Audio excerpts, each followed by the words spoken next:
my content at all, you probably noticed that I went a week there without putting out any content, specifically this week. And that's because I was pretty sick last week. So I usually try to get everything ready for the upcoming week, the week before. But my son had brought home the plague to our house early last week, and everyone except for my daughter has come down with it at this point. So I was just in no place to do much of anything besides just rest last week, and I tried to do that best I can. And when you have two parents that are sick and two kids, it's very hard to do that. It's the worst when both parents are sick at the same time. I just didn't have it in me yesterday last week to do much of anything. A little bit of a break in the flow here, but we're back at it this week. I'm probably functioning at around 70%, so please bear with me as I work through this video, trying to do the best I can. My brain's still a little slow from the illness and just not getting the best sleep still, but yeah, so just bear with me if I sound a little slow today during the video. But anyways, I want to talk a little bit about having to learn to fail and why that's an important skill to have in this journey to health and wellness, or whatever your health related goal, fitness related goal is that you're trying to reach. It's an unfortunate truth that when we set a goal, that it's probably unlikely that we're going to reach that goal just out of the box, right? Chances are that you're going to fail along the way. So last week was a good example of failure happening from all angles.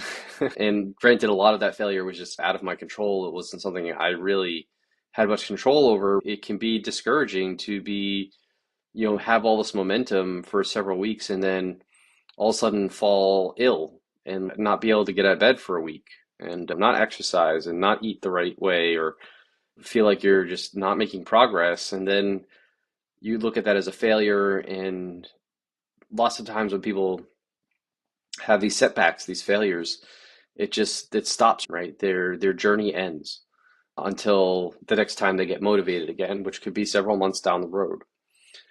And so we can't get disheartened by these setbacks, these failures that are inevitably going to happen.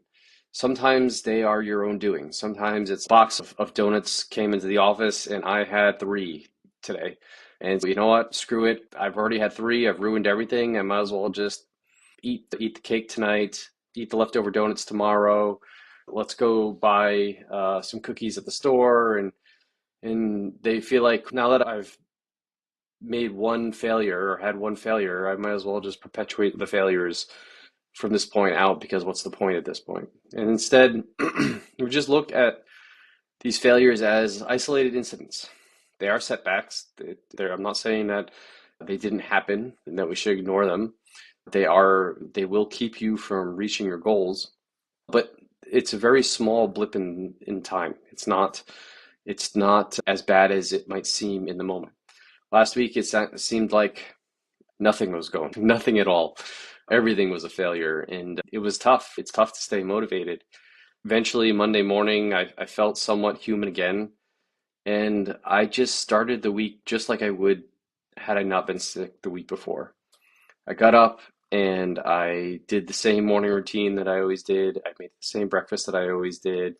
I planned the same workout that I would normally do, and when I continue to do my walks and stuff like that. I didn't let the week before the struggles of the week before roll into the next week. I said, nope, it's over with. I feel better.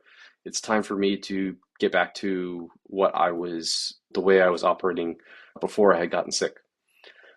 And it's important to not let the failure linger more than it has to be. If you had a couple donuts at work today, no big deal. When you get home, that doesn't mean it's free for all on the junk food. It just means you're just going to eat your normal dinner and you had a couple donuts, right? If you perpetuate the failure for further than it needs to be, then you're just setting yourself back further and further from where you want to be. It's important to stop it right in its tracks. Stop it. I had the donuts. Good. You had the donuts. I hope you enjoyed them. Next meal, on point. No, not tomorrow, not next week, not a month from now. Next meal. The next thing you put in your mouth is going to be something that benefits you. And don't let it linger. Don't beat yourself up about it. It's an opportunity to learn for sure. I think this is the other thing is about learning to fail is learning from the failure.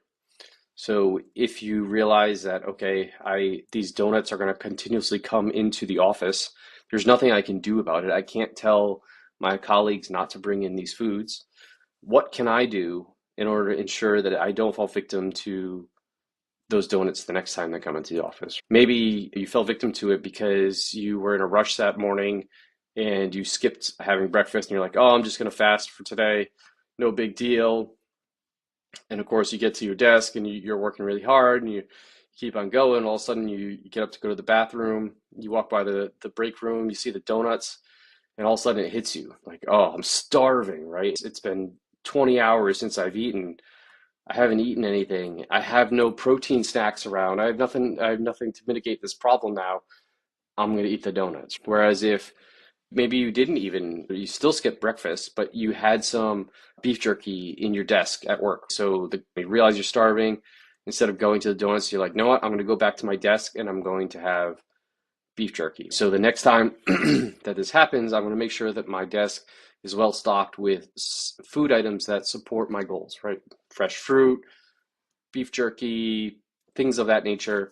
Maybe you have some fresh vegetables in the fridge. You at least bring something to work with you, even if you didn't have time to make your breakfast or have breakfast before you got to work, that type of stuff. Just make sure there's some alternate food item to choose from as opposed to the donuts in the break room. So those are the two important things that I think that we need to, when I say I want us to learn to fail, is one, not to let the failure linger longer than it needs to be. Don't turn the donut binge into a 5 day bender on all things junk food. If you eat the donuts, no big deal. Next meal, on point. Don't let it linger.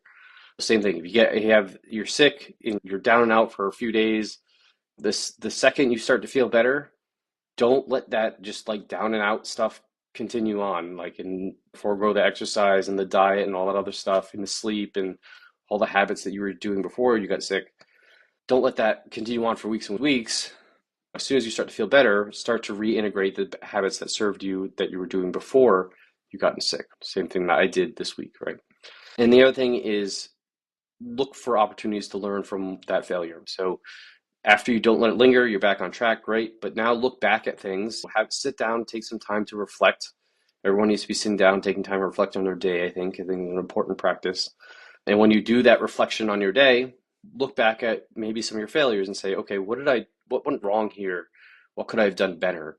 How could I have approached this differently so that next time I can avoid this thing from happening again? I can avoid the donuts calling out to me, for example. So those two things together, I think, really um, stop anything in its tracks, but then also allows you to avoid the problem. It's not 100% guaranteed you're going to avoid the problem. If you really like donuts, you're going to have a donut sometimes, but you're going to learn from the situation so that the next time there are donuts, that is not a guarantee that you're going to succumb to the donuts in the break room type of thing. So that's just a short little video that I had this week on failure. I see so many people get stuck with these minute failures and they turn them into this big thing that lingers longer and longer. And then they have to start from scratch once again. And that's just really frustrating. It's this terrible loop that so many people get stuck in. So I think that if we take those two things and apply them to every failure that we have in our health and wellness journey, we'll actually get to our goals a little bit faster than we would otherwise and break this terrible loop that we have. So with that, thank you everyone for watching and joining. If you find it useful, have questions, comments, any feedback is always appreciated. Please just leave them here or shoot me a message or whatever. As always, I encourage you to sign up for the newsletter where I will usually on a weekly basis, unless I'm terribly ill usually or on vacation, send out some weekly content to you, actionable stuff that you can put to work like we talked about today. And to do that, you can go to rjbhealth.coach, click on the newsletter link at the top and enter your email address there. And that will sign you up for the newsletter, or I'll just email you everything and I send out every week. No reason to stalk me anywhere. And I do have one spot open for one-on-one coaching. So if you are interested in one-on-one coaching, you've been waiting for me to have spots to open up, please let me know if you're interested. The best way to do that is to go to my website again, rjbhealth.coach, click on the a schedule discovery call button right on the homepage, and that will fill out the form that pops up there. I will get an email about that, and I will email you and set up a time where you can chat a little bit more about coaching if that's something you are interested in. So, hope you have a great weekend, and I'll chat to you all next week.